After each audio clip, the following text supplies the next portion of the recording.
Hello everyone, myself Sunny Sharma and I welcome you all on my YouTube channel Aspire Academy for Chemical Science.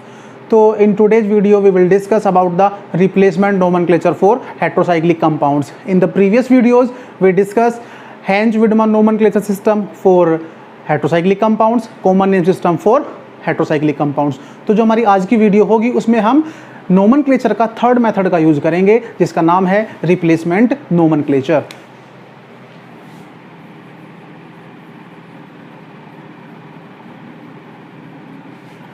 Replacement nomenclature तो जैसा कि आपको यहाँ पे नाम से ही पता लग रहा है रिप्लेसमेंट है, यानी कि इस नोमेनक्लेचर के अंदर आप रिप्लेसमेंट करते हैं।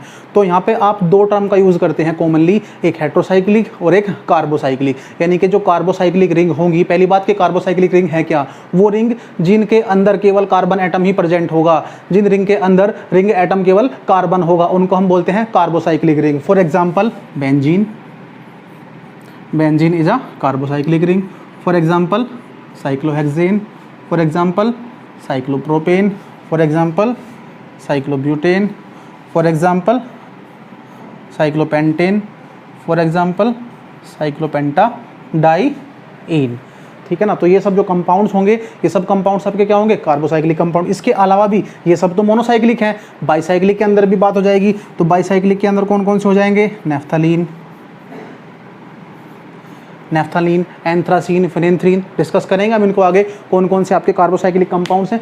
तो ये जो रिप्लेसमेंट नोमेनक्लेचर है, it is based on the replacement of carbon atom in the carbocyclic ring by hetero atom. यानी कि ये जो रिप्लेसमेंट नोमेनक्लेचर होगा, इसके अंदर आप क्या करते हैं, आप कार्बोसाइक्लिक रिंग के अंदर हेटेरो एटम को रिप्लेस करते हैं। यानी कि जो कार्बन एटम है उस कार्बन एटम से हेटेरो एटम को रिप्लेस कर देंगे।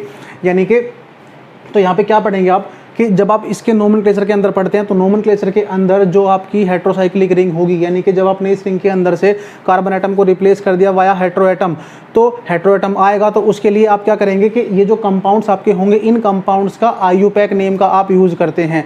तो जो आईयूपैक नेम है, आईयूपैक नेम क्या है, जो इनका कॉमन नेम है उसी की हम बात करते हैं। यानी कि जो बेंजीन है ये बेंजीन ही रहेगा, साइक्लोहेक्सेन ये इसका आईयूपैक नेम है, क्योंकि जो साइक्लिक रिंग होगी, साइक्लिक रिंग का जब आप आईयूपैक नेम लिखते हैं तो उससे पहले आप साइक्लो का यूज़ करते थे।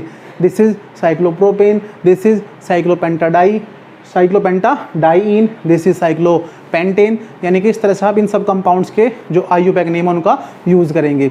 तो अब बात करते हैं हम कि आप किस तरह से रिप्लेसमेंट नोमेनक्लेचर का यूज़ करते हैं। तो जो रिप्लेसमेंट नोमेनक्लेचर है, रिप्लेसमेंट नोमेनक्लेचर के अंदर आप पढ़ेंगे कि अगर आपने इन्हीं के अंदर कोई हेटेरो एटम इंक्लूड कर दिया, सपोज यहाँ पे आपने नाइट्रोजन लगा दिया, इसके अंदर आपने ऑक्सीजन लगा दिया, इसके अंदर नाइट्रोजन, इसके अंदर सल्फर, इसके अंदर क्या लगा दिया आपने, कोई भी आइटम लगा सकते हैं, नाइट्रोजन, यहाँ पे भी आप किसी से भी रिप्लेस कर सकते हैं।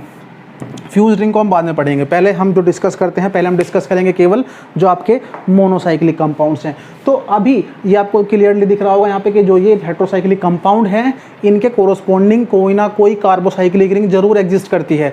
तो आप उस कार्बोसाइक्लिक रिंग के आईयूपैक नेम का ही यूज करते हैं इनका नाम लिखने के लिए, इनके नोमेनक्लेचर के लिए। तो अभी जो आपका पहला कंपाउंड था, तो जो ये पहला एग्जाम्पल है, इस पहले एग्जाम्पल के अंदर कि जो ये इस कंपाउंड का जो कॉमन नेम था वो था पिरिडीन। अब इसके जो कोरोस्पोंडिंग कार्बोसाइक्लिक रिंग थी वो क्या थी, कोरोस्पोंडिंग कार्बोसाइक्लिक रिंग बहुत कॉमन कंपाउंड है बेंजीन। तो अब ये जो कंपाउंड है, यानी कि इसके अंदर जो भी हेटेरो एटम होगा, यानी कि रूल्स इसके अंदर कुछ ज़्यादा रूल्स नहीं है, मुश्किल से 3-4 पॉइंट्स हैं, और वो जो पॉइंट्स होंगे वो भी आप जो आपने हैंश-विडमन नोमेनक्लेचर सिस्टम के अंदर पढ़े थे उन्हीं का हम यूज़ कर लेंगे। तो आपको केवल अप्लाई करना है कि आपको कैसे अप्लाई करना है उन रूल्स को। तो यहाँ पे जो नाइट्रोजन एटम प्रेजेंट है, जो भी हेटेरो एटम प्रेजेंट होगा उस हेटेरो एटम को हम यूज़ करते हैं एज आ प्रीफिक्स। तो जो प्रीफिक्स है नाइट्रोजन के लिए वो क्या होता है आपका, एज आ, और what is the common name of the corresponding carbocyclic compound, benzene. तो जो इसके कोरोस्पोंडिंग कार्बोसाइक्लिक कंपाउंड होगा उसका नाम क्या था, बेंजीन। तो इसका नाम क्या हो जाएगा, एज आ बेंजीन। इसका नाम ऑक्सीजन है, ऑक्सा, कंपाउंड का नाम साइक्लोहेक्सेन, इसका नाम एज आ साइक्लोप्रोपेन, इसका नाम थाया, क्या नाम हो जाएगा,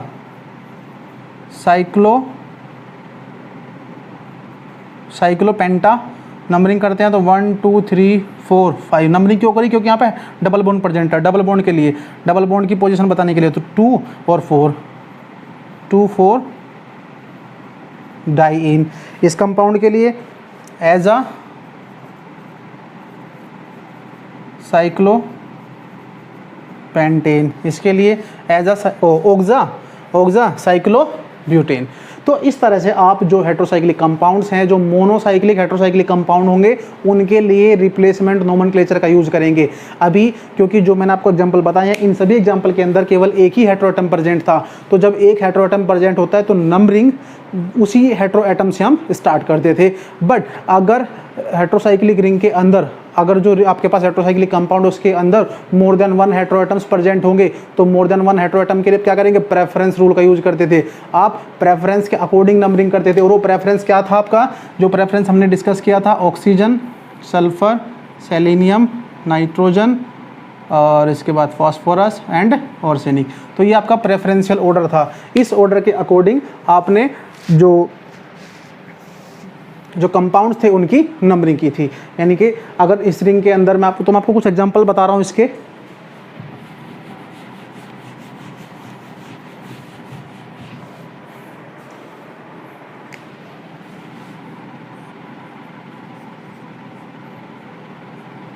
दिस कंपाउंड, अब इस कंपाउंड के अंदर आप क्या करते हैं? इस कंपाउंड के अंदर आप नंबरिंग, क्योंकि ऑक्सीजन का प्रेफरेंस नाइट्रोजन से ज़्यादा है, तो नंबरिंग कहाँ से होगी? 1 2 3 4 5, ठीक है। इसके कोरोस्पोंडिंग कार्बोसाइक्लिक रिंग कौन सी होगी? साइक्लोपेंटाडाइईन। तो अब इस कंपाउंड का नाम आप लिखते हैं, तो जो हेट्रोएटम्स आपके प्रेजेंट होंगे, पहले हम हेट्रोएटम्स के लिए उनका नाम लिखते हैं और उनको हम एज अ प्रीफिक्स हम उनको यूज करते हैं। तो 1 3 1 4 ऑक्सीजन, 3 4 नाइट्रोजन, 1 3 ओक्सा एजा। और इसके बाद जो आपकी कोरोस्पोंडिंग कार्बोसाइक्लिक रिंग है वो क्या हो जाएगी? Cyclopenta 2 4 diene. तो अगर हेट्रोसाइक्लिक कंपाउंड ऐसा है जिसके अंदर मोर देन 1 हेट्रोएटम प्रेजेंट होंगे, तो उसके लिए आप इस तरह से उसका नाम लिखते हैं। और मैं आपको 2 एग्जांपल बता रहा हूं।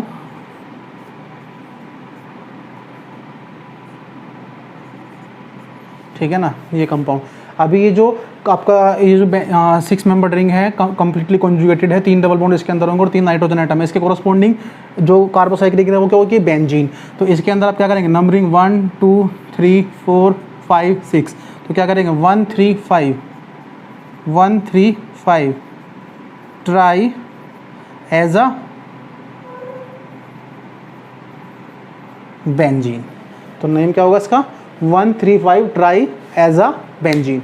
तो इस तरह से आप मोनोसाइक्लिक कंपाउंड्स के लिए रिप्लेसमेंट नोमेनक्लेचर का यूज करते हैं। तो यहाँ पे मेन चीज़ थी नंबरिंग और सीक्वेंस, जो कि आप पहले ही वीडियोज में पढ़ चुके हैं। जो मैंने आपको लास्ट लेक्चर्स में डिस्कस किया था कि अगर आपके पास मतलब मल्टी हेट्रोएटम वाली हेट्रोसाइक्लिक कंपाउंड होंगे जिनके अंदर मोर देन 1 हेट्रोएटम्स होंगे, तो उनके लिए आप नंबरिंग कैसे करते थे और उनका सीक्वेंस में आपको बता चुका था। तो अभी इसके बाद हम डिस्कस करते हैं replacement nomenclature for fused ring compounds.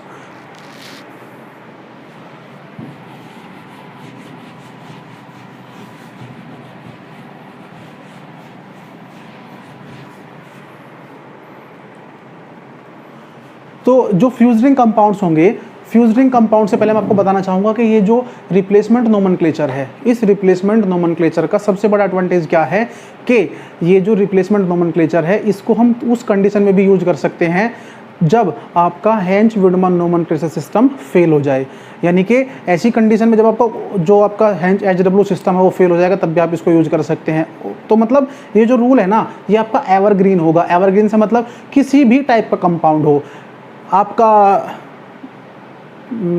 यानी कि मोनोसाइक्लिक कंपाउंड हो, फ्यूज्ड रिंग कंपाउंड हो, ब्रिज हेड कंपाउंड हो, स्पायरो कंपाउंड हो, कितना भी कॉम्प्लेक्स कंपाउंड होगा, उन सभी के नाम आप रिप्लेसमेंट नोमेनक्लेचर की हेल्प से लिख सकते हैं। तो अब हम डिस्कस करेंगे इसके बाद fused ring compounds.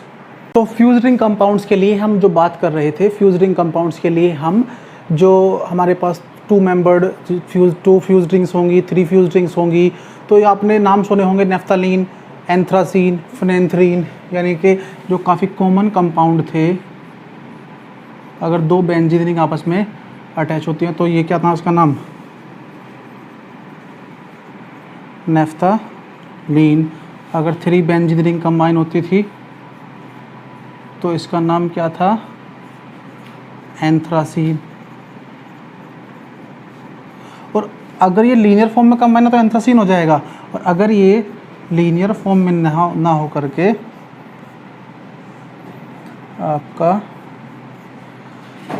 Non linear form में होगा तो उस कंडीशन में इसका जो नाम हो जाएगा वो हो जाएगा फिनेंथ्रीन। फिनेंथ्रीन। तो ये भी कार्बोसाइक्लिक कंपाउंड्स ही हैं, बट अब जब इन कार्बोसाइक्लिक कंपाउंड के अंदर हम कार्बन का रिप्लेसमेंट करते हैं नाइट्रोजन से, तो अब जो नाइट्रोजन है उसकी पोजीशन काफ़ी इंपॉर्टेंट हो जाएगी, क्योंकि जब आप फ्यूज्ड रिंग कंपाउंड्स के अंदर नंबरिंग करते हैं तो नंबरिंग आप हमेशा कहाँ से करते हैं, जो आपके जंक्शन कार्बन होंगे उसके एडजेसेंट से। यानी कि सपोज करिए अगर मान लिया मैं इस कंपाउंड के अंदर नाइट्रोजन को रिप्लेस कर दे रहा हूँ, कार्बन को रिप्लेस करता हूँ नाइट्रोजन से, तो अब जो इस कंपाउंड के अंदर, क्योंकि नाइट्रोजन अगर यहाँ पे इस पोजीशन पे आपका रिप्लेस हो रहा है तो ये कौन सी पोजीशन होगी, जंक्शन ये है, यहाँ से आपको जो हेटेरो एटम होगा उसको आपको लोवेस्ट पोजीशन पे लाना होगा। एक बात हमेशा ध्यान रखिएगा कि अगर किसी हेटेरोसाइक्लिक कंपाउंड के अंदर आपके more than 1 hetero atoms present होंगे तो आपको हमेशा ट्राई करना है कि जो लोकेंट हो, लोकेंट आपका मिनिमम हो, क्योंकि हेटेरो एटम आपके जो प्रेजेंट होंगे उनको आपको हमेशा ही लोएस्ट लोकेंट पे रखना होगा, क्योंकि हेटेरो एटम का प्रेफरेंस सबसे ज़्यादा होगा। उसके बाद आप जो प्रेफरेंस करेंगे वो करते हैं आप डबल बॉन्ड को, मल्टीपल बॉन्ड्स को, और उसके बाद जो आपका फोर्थ प्रेफरेंस होगा, यानी कि आपका जो फर्स्ट प्रेफरेंस है वो आपका हायर प्रेफरेंस वाला हेटेरो एटम हो जाएगा। उसके बाद सेकंड पे आप फिर से जो उससे लोअर प्रेफरेंस का हेटेरो एटम होगा उसको प्रेफरेंस दे देंगे। थर्ड प्रेफरेंस आप किसको देंगे, उसके बाद अगर कोई हेटेरो एटम फिर से आ रहा है तो आप उसको थर्ड दे देंगे। अदरवाइज अगर हेटेरो एटम नहीं आ रहा तो उसके बाद फिर आप प्रेफरेंस देंगे डबल बॉन्ड को, और डबल बॉन्ड के बाद आप जो प्रेफरेंस देंगे वो देंगे सब्स्टिट्यूएंट को। तो अभी यहाँ पे जो नाइट्रोजन एटम था ये आपका फर्स्ट पोजीशन पे है, तो फर्स्ट पोजीशन को जब आप इंडिकेट करते हैं तो कोई नेसेसरी नहीं है कि आप फर्स्ट पोजीशन को हमेशा इंडिकेट करें, क्योंकि अगर आप पोजीशन इंडिकेट नहीं करते तो ये मान लिया जाएगा कि आपका जो हेटेरो एटम है वो आपका हमेशा फर्स्ट पोजीशन पे ही प्रेजेंट होगा। तो अब इस कंपाउंड के अंदर क्योंकि नाइट्रोजन आया है, बाकी इसके जो कोरोस्पोंडिंग कार्बोसाइक्लिक रिंग है उसका नाम क्या हो जाएगा, नेफ्थलीन। तो इस कंपाउंड का नाम क्या हो जाएगा, एजा नेफ्थलीन। ऐसे ही इस कंपाउंड के अंदर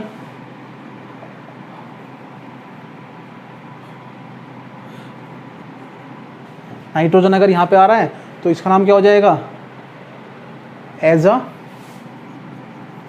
एंथ्रासीन। जब आप इसकी नंबरिंग करते हैं तो नंबरिंग के अकॉर्डिंग आप इसकी पोजीशन दे सकते हैं, बट अगर एक ही हेटेरो एटम प्रेजेंट है तो फिर आप उसको मतलब, क्योंकि अगर हेटेरो एटम प्रेजेंट होगा तो आपको नंबरिंग को वैसे उसके अंदर बताना होगा। अभी जब मैं इस कंपाउंड के अंदर बात करूंगा तो इस कंपाउंड के अंदर अगर आपका कोई भी हेटेरो एटम आ रहा है तो आपको इसके लिए ये समझना होगा कि आप नंबरिंग जो है वो नंबरिंग कहाँ से करते हैं और कैसे आप इसको नंबरिंग करेंगे। अगर आपका नाइट्रोजन एटम यहाँ पे आ गया इस पोजीशन पे, तो क्योंकि जंक्शन कार्बन आपका ये है, और जब आपको नंबरिंग आप करेंगे तो क्योंकि हेटेरो एटम जहाँ पे प्रेजेंट होगा आपको हमेशा नंबरिंग कहाँ से करनी होगी, जहाँ से आपका हेटेरो एटम लोएस्ट हो। तो नंबरिंग आप हमेशा कहाँ से करते हैं, हेटेरो एटम के पास से। तो अभी जो हेटेरो एटम यहाँ पे आया है तो इसके लिए नंबरिंग क्या करेंगे, 1 2 3 4, ठीक है। तो जो आपका सेकंड पोजीशन पे जो हेटेरो एटम आया है तो इसका नाम क्या हो जाएगा यहाँ पे, 2 एजा फिनेंथ्रीन। तो what is the name of this compound, 2 एजा फिनेंथ्रीन। तो जो ये रिप्लेसमेंट नोमेनक्लेचर है इसके लिए अंदर आप कार्बोसाइक्लिक रिंग के आईयूपैक नेम का यूज़ करेंगे। तो इस तरह से आप हर टाइप के कंपाउंड्स का नाम इससे लिख सकते हैं। अब यहाँ पे एक कॉमन कंडीशन थी जो मैंने आपको लास्ट लेक्चर में बताई थी कि अगर किसी कार्बोसाइक्लिक कंपाउंड के अंदर केवल एक सैचुरेटेड एटम है, केवल एक सैचुरेटेड कार्बन होता है तो उसको हम बोलते थे इंडिकेटेड हाइड्रोजन। तो अगर उस टाइप की कोई पोजीशन एग्जिस्ट करती है, सपोज मैं यहाँ पे इस कंपाउंड के अंदर नाइट्रोजन के प्लेस पे ऑक्सीजन को ले रहा हूँ, तो क्योंकि ऑक्सीजन के साथ में डबल बॉन्ड का यूज नहीं कर सकता, तो इस कंडीशन में जब मैं इस कंपाउंड का नाम लिखता हूँ तो यहाँ पे मैं क्या करूँगा, इस कंपाउंड का नाम लिखने के लिए, क्योंकि ये जो इसकी जो कोरोस्पोंडिंग रिंग होगी वो कोरोस्पोंडिंग रिंग तो क्या हो जाएगी, वो कोरोस्पोंडिंग रिंग आपकी फिनेंथ्रीन ही रहेगी। बट जब मैं नाम लिखता हूँ तो नाम लिखने के लिए आपका जो फर्स्ट पोजीशन है, फर्स्ट पोजीशन पे क्या रहा है, इंडिकेटेड हाइड्रोजन। सेकंड पोजीशन पे क्या है, ऑक्सीजन। तो इसके लिए आप क्या लिखेंगे, 1H 1H4 इंडिकेटेड हाइड्रोजन, 2 ऑक्सा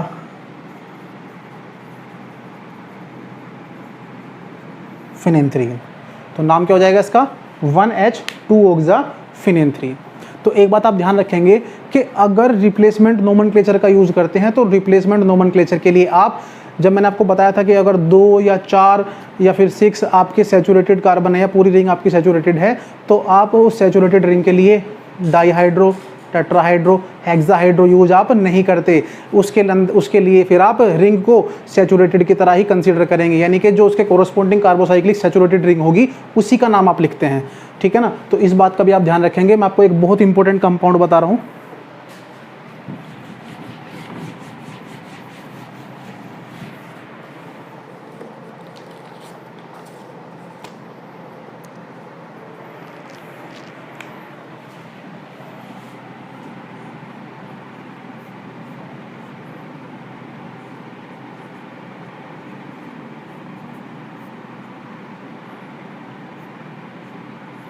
तो इस कंपाउंड के अंदर जब आप नंबरिंग करते हैं तो नंबरिंग के लिए, क्योंकि आपको लोकेंट को क्या रखना पड़ेगा, इसका लोवेस्ट, तो नंबरिंग करने के लिए आप क्या करेंगे। और दूसरी चीज़, जब आपका ब्रिज्ड कंपाउंड, वो फ्यूज्ड कंपाउंड होगा, तो उसके अंदर आप नंबरिंग जो करते हैं वो एडजेसेंट से करते हैं। कहाँ, कौन से एडजेसेंट से, ब्रिज जो आपका जंक्शन कार्बन होगा। तो नंबरिंग के लिए आप क्या करेंगे, यहाँ पे 1 2 3,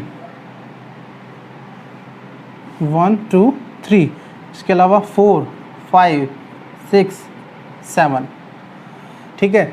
अब यहाँ पे एक सबसे मेन चीज़ थी, आप यहाँ पे नंबरिंग सल्फर से भी स्टार्ट कर सकते थे, क्योंकि सल्फर का प्रेफरेंस नाइट्रोजन से ज़्यादा था। बट अगर आप सल्फर से नंबरिंग को स्टार्ट करते हैं तो फिर आपका जो लोकेंट होगा, हेट्रो एटम का जो लोकेंट होगा, वो आपका काफ़ी ज़्यादा हो जाएगा। तो आप उसको चेक कर सकते हैं। तो इसी वजह से हमने क्या किया, नाइट्रोजन के पास से नंबरिंग की। तो अब जो ये कंपाउंड था, ये कंपाउंड थोड़ा कन्फ्यूजिंग हो जाएगा आपके लिए, क्योंकि इस टाइप का जो कंपाउंड है, अभी एक बेंजीन रिंग है और उस बेंजीन रिंग के साथ अटैच है एक साइक्लोपेंटेन रिंग। तो कुछ लोगों ने देखा होगा, कुछ ने नहीं देखा होगा। इस कंपाउंड का जो नाम होता है, ये जो कार्बोसाइक्लिक रिंग है, इसका नाम होता है इंडेन और इंडेन। तो ये इंडेन आपने नाम तो काफ़ी सुना होगा, बट ये कंपाउंड के बारे में आपको इन्फॉर्मेशन ज़्यादा नहीं होगी। तो ये जो कोरोस्पोंडिंग कार्बोसाइक्लिक कंपाउंड था, इसका नाम था इंडेन। तो अभी आपको इसी का यूज करना है। तो जब आपने नंबरिंग दे दी यहाँ पे, तो अब आपको क्या करना है, सीक्वेंस देना है। सीक्वेंस के लिए आप क्या करेंगे, 1 2 3 4 और 5। तो इस कंपाउंड का नाम लिखने के लिए आप क्या करेंगे यहाँ पे, कि जो ऑक्सीजन है, क्योंकि अब आपको अल्फ़ाबेटिकल का यूज करना है, मतलब इसके अंदर आपको क्या करना है, जो प्रेफरेंस है, प्रेफरेंस के अकॉर्डिंग आपको लिखना है इसको। तो ऑक्सीजन कहाँ था, सेकेंड पोजीशन पे, तो 2 ऑक्सा 3 थाया। नाइट्रोजन कहाँ है, 1 और 5 पोजीशन पे, 1 5 डाई एजा, 2 ऑक्सा 3 थाया 1 5 डाई एजा इंडेन। तो ये रिंग जो है ये आपकी कंप्लीटली आपको सैचुरेटेड दिख रही होगी। तो इसके लिए आपने डाईहाइड्रो टेट्राहाइड्रो का यूज नहीं किया, आपने क्या कर लिया, इस कंपाउंड का भी कोरोस्पोंडिंग जो कार्बोसाइक्लिक कंपाउंड था उसी का यूज किया है। तो ये थी आपके जो आपके फ्यूज्ड कंपाउंड थे उनके लिए रिप्लेसमेंट नोमेनक्लेचर। अब इसके अंदर एक लास्ट कंडीशन बचती है कि अगर मान लिया कोई हेटेरो एटम रिंग जंक्शन के पास प्रेजेंट है, रिंग जंक्शन की पोजीशन पे प्रेजेंट था, तो जब हमने एक ऐसे कंपाउंड के बारे में बात की थी जो हमारे लास्ट लेक्चर हुए थे, तो लास्ट लेक्चर के अंदर जो हमारे इस टाइप के जो कंपाउंड थे उसमें हमने पढ़ा था कि अगर कोई हमारा हेटेरो एटम रिंग जंक्शन पे प्रेजेंट होगा तो उसके लिए भी हम नंबरिंग करते थे, उसको भी हम एक इंडिविजुअल नंबर देते थे।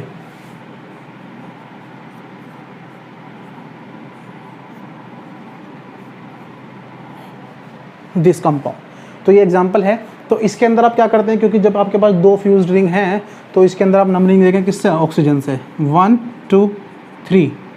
तो इसको आप जो नंबरिंग देंगे, वैसे तो आप इसको नंबरिंग 4 देते थे, बट जब आप रिप्लेसमेंट नोमेनक्लेचर का यूज करते हैं तो आप इस कंपाउंड का जो इंडिविजुअल नंबर होगा वो इसके एडजेसेंट पे, इसके एडजेसेंट पे जो नॉन जंक्शन एटम होगा उसके अकॉर्डिंग उसका जो नंबर होगा उसके अकॉर्डिंग आप इसकी नंबरिंग बताएंगे। तो इसके लिए जब आपका हेटेरो एटम प्रेजेंट होगा जंक्शन कार्बन के पास, अगर वो दोनों पे है तो एक को हम ए दे देंगे, दूसरे को बी दे देंगे। तो उसके साथ हम जो नंबर आएगा तो जो उसका एडजेसेंट पोजीशन पे, जैसे कि नाइट्रोजन है, इसका जो एडजेसेंट पोजीशन पे नॉन जंक्शन कार्बन है उसकी पोजीशन है 3, तो इसको हम जो पोजीशन देंगे वो देंगे 3A।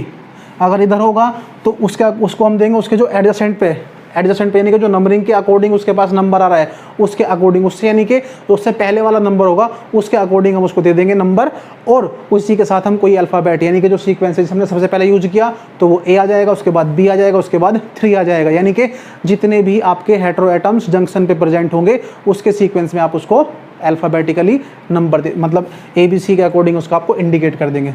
तो 1 2 3 इसको हो जाएगा 3A 4 5 6। तो इस कंपाउंड का नाम क्या हो जाएगा? अभी जो इसकी कोरोस्पोंडिंग रिंग होगी, कोरोस्पोंडिंग रिंग क्या होगी? जब आपकी 2 5 मेंबर रिंग आपस में कंबाइन होंगी तो इसका नाम क्या हो जाएगा? पेंटालीन। क्या नाम हो जाएगा इसका? पेंटालीन। पेंटालीन।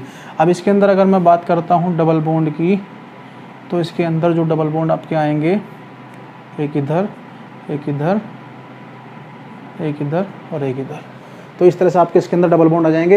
तो ये जो रिंग आपकी होगी पेंटालीन, तो इस कोरोस्पोंडिंग रिंग पेंटालीन है, तो इस कंपाउंड का नाम क्या हो जाएगा आपका? 1 ऑक्सा 3A 6 डाइएजा